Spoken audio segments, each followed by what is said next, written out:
It's Plymouth Arts Weekend 2016 and I'm at Comma 5 in Southside Street, the Barbican, Plymouth. Hello, how are you? Hello, I'm good. Liz? Yeah, I'm Liz Burrell-Page. So you've been running this place for a while now, haven't you? Yeah, along with Philip Bath and Tim Pearce, we're the Comma 5 collective, and we were attempting to turn this place into the Comma 5 art space here on the Barbican in Plymouth. And what's happening? So what's happening is we ran a funding campaign, and it was a bit of a test to see whether the community would support the project, and unfortunately it didn't go through, so we're sort of regrouping and focusing on our individual practices now. So it's quite prestigious, is the word I'm looking for, to be in Robert Lancaster's old studios. Yeah, it's amazing. I'm the first artist to be in here since he left, and it was really uncanny, the connections that I found when I moved in here. We're both figurative realistic painters working in artificial light, and all of these things that I didn't realize there was going to be this connection. So there's a sort of beautiful faded sort of link, and it's been wonderful to be in here for the last year. Very inspiring, just such a beautiful space, and really fun to open it up to the community. Just people walking in to see the space. Oh, it's beautiful. Everybody who comes in falls in love with it. I see the markings on the floor where Robert used to work. Yeah. The legacy is here. This building is infused with his energy and that artistic spirit, and that's really what we wanted to protect. And that was what was important to us, was to protect what was here, but then also open it up to the community as an artistic space for people to make work and experience the artistic vibe and those kind of things. It certainly had that vibe.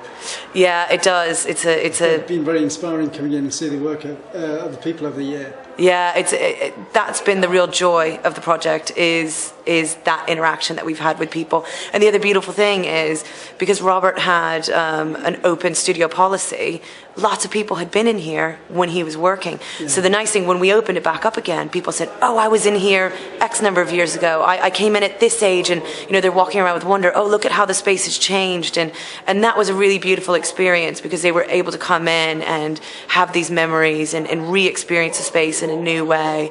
And just that excitement was a beautiful thing to be a part of. I remember this room. It used to have a double bed here. Yeah. And then I think it had a coffin in the corner there. Yeah, I've heard that the coffin was under his bed, or that there was a witch under his bed, or Diogenes as well. A witch. I think he bought her in an auction. Yeah, this is what I've heard.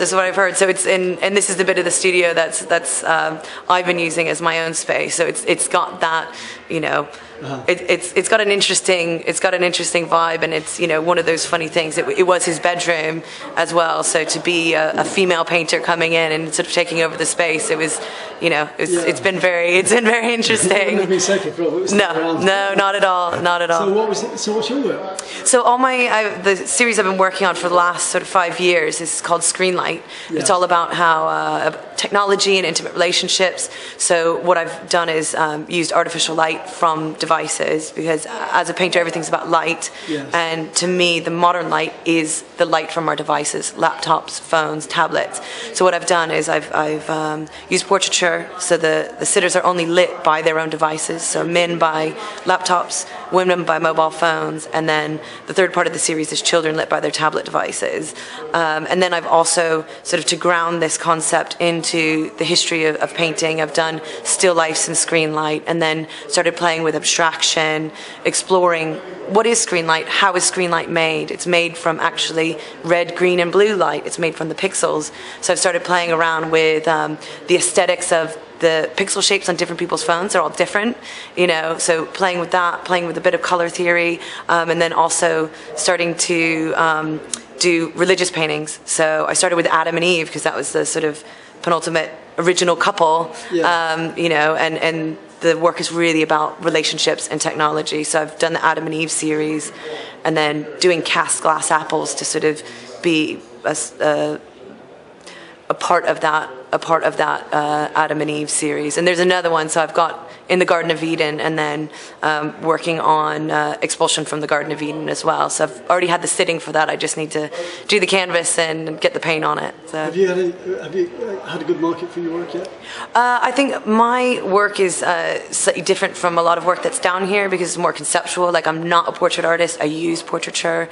I'm not a landscape artist. I actually haven't done any landscapes at all, and that seems to be the market more down here, is slightly more traditional, but like sort of for tourists and things like that. It's a slightly different market. So commercial. Yeah, it's quite commercial. Yeah, it's commercial, and you know, even in London, I've not found the gallery that's right for my work. You know, I'm still building this body of work. It takes years to get a body of work together to then show. You can't just make one piece and send it to a gallery with this type of work. It's a concept. I'm covering all the bases, like making all the points I want to make, and then it will be ready. And I'm still not even to that point yet. So where are you from? I'm from Florida originally, Atlantic Coast, Palm Bay, Florida. So how did you end up in the UK? I ended up in the UK because I was teaching at Fort Lauderdale High School, and they sent me over to Cambridge for a 3-week art history program, so I could go back and start an advanced placement art history course there for the students. And came over and was just really inspired, had a weekend in London, and had this gut feeling that that's where I needed to be. So found a master's program, went to Sotheby's Institute of Art, got my master's degree, and then sort of carried on.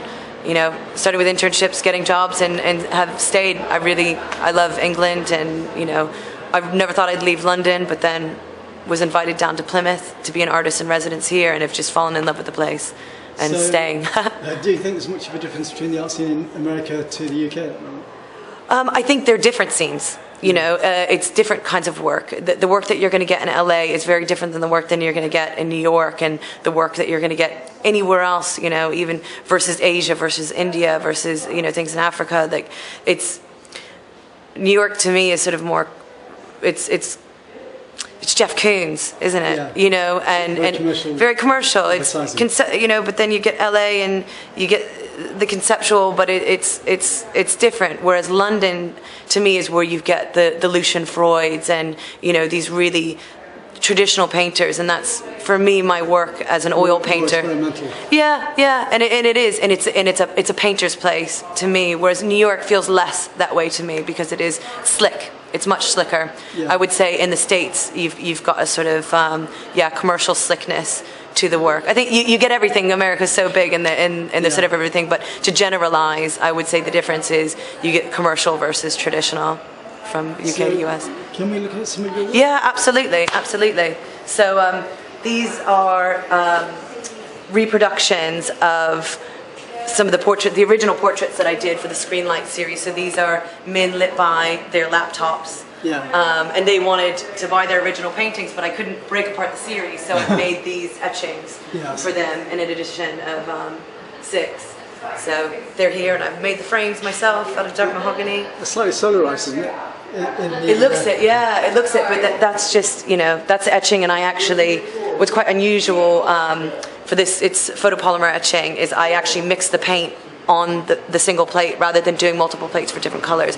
So all of each print is really unique. So, you know, I mix the blacks and the blues, and then in some bits to get the gradation that I wanted, but that's quite unusual and difficult for this one because I had to keep the blacks, you know, really confined to these spaces. So, and then the whites are actually the white of the paper, which is important to me. Where did you get the blue tone, and what made you decide blue? Well, to me, because screen light, device light, to me is a very cold light. Yeah. It's a very blue light. So I started with the blue, and then as I developed the series and said, okay, I need to include women, I need to include children, that's where I started looking into what is screen light? How's screen light made? And I got a handheld microscope and just started going around looking at different devices, and that's when I realized, oh, it's different pixel shapes, and of course it's made from RGB, the screen light. So I thought, oh, the guys are already blue, because to me the light is very blue and very cold. And then it just lended itself, okay, that's the color that the women should be. The women should be green, and then the kids will be red, because to me, the children are different. They're digital natives. Whereas a lot of us, you know, in the sort of adult part of the series, you know, digital immigrants. So these kids are growing up, you know, at 1 year old, 2 years old, intuitively knowing how to use tablets. Yeah, completely. So they're the ones, to me, that I thought red would be a great color for them, because it really is about highlighting the difference between these generations and what's happening, what's going to happen with them, their relationships, the way they interact with the world. And that's really what the series is about, is like how these devices become another entity in the way that we interact with each other and the way that we interact with the world. So what's it been like for you working with all these artists in your... Oh, it's been amazing. I think, yeah, it's been really beautiful. There's been great experiences because we've been able to bring a lot of students in, and you know, having been a teacher in the past and an art teacher in the past, one thing I really love is this progression that you see, you know, a young art student really just starting out, and you see them take off. They just need a little bit of encouragement, a little bit of guidance, and we've had that, you know. There's an artist, Hannah Clark, who came in quite shy, quite reserved, you know, and she's just blossomed within a few months, absolutely blossomed. Now has her work, she's doing craft fairs, and she's at the college, and it's beautiful to see. So we've got, you know, the exciting thing of seeing these young artists developing through the interaction with the space and with other artists. And then we've got established artists here. There's a whole group of amazing artists here on the Barbican, which I didn't know about until I moved down here. So there's sort of pockets of art scenes around Plymouth. And one great thing that we were able to do with Comma 5 is bring those people together, bring the uni. We had an exhibition where the uni and the college showed together for the first time. And that was a really wonderful thing, because I think normally they would just have separate shows, and everybody was able to mingle, and the students were able to, it was first year students both for the college and the uni, and they were sort of interacting and seeing each other's work and seeing each other setting up. And I think that kind of collaboration is important, and that's why an independent space, we think, is really important for a growing scene, because it gives students the ability to go outside of their you know, academic setting and find something themselves, rather than everything being led by a course. There's somewhere for them to go that's separate, and it's been exciting to see them all, you know, collaborate and meet established artists in town, and interact with each other. That's what it's about. Artists have to stick together. Well, also geographically, it's overwhelming around this area. There's so much in such a small area. Yeah, there's a lot of people here. There are a lot of artists. It's a very creative space. I would say, you know, the Southwest, St. Ives is really known for it, but having the uni and the art college here means that, you know, there's hundreds of students coming in, and then a lot of people want to stay because it's absolutely. There's, you know, because of Plymouth's heritage, you've got it's a magnet. It's an absolute magnet for people looking, you know, to learn about history, learn about art, and things like that. So it's a great scene for that.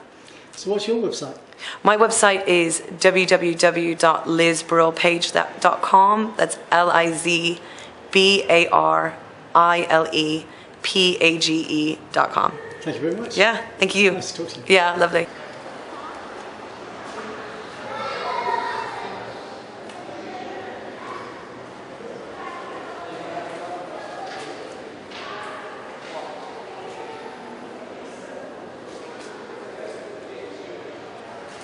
Hello, what's your name? Sarah Fitzpatrick. Can you come this way and we'll get some light? Okay. So, are you an artist? Graphic designer. So, how did you get into graphic design?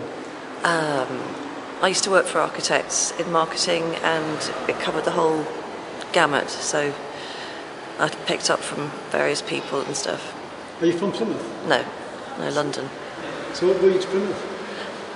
Dating website. Met the bloke. Oh, it's going to get a bit personal, sorry about that. So you were on the Robert Lenkiewicz studio? Yeah. The old studio in New Street? Yeah. So how did you acquire that? I don't know, it was a bit of a whim, and I'm not sure what to do with it now. I mean, it's a very inspirational place for creativity, because I knew Robert and I videoed him in his studio. Oh right, okay. So it'd be a shame for not to stay in the arts, because it's had with Comma 5, it's had a tremendous vibe over the last 12 to 18 months. That's a year they've been in. Artists coming in. The only trouble is, I've got to eat. I've got to eat. Yeah, and there's a lot of regulations on the building as well, isn't there? Yeah. On what you can do with it. Grade 2 listed. Yeah, which is a shame. Yeah, but I quite fancy upstairs as an apartment for myself. Cool. It might come to that. So, when does this all finish then? When did these artists finish? 15th of October. Yeah, so they've got a bit of time. Yeah. Well, well, good luck with your building anyway. Thank you. It's got an awful lot of art history to it. Thanks very much. Thanks very much. All right. You can contact Comma 5 through Facebook. This has been a Chris Summerfield vlog, production 2016. You can contact me, sponsor me and support me through PayPal at christopher.summerfield@gmail.com. You can also contact me through ccsPhoto12@hotmail.com. It's a lifestyle thing. Be who you want to be.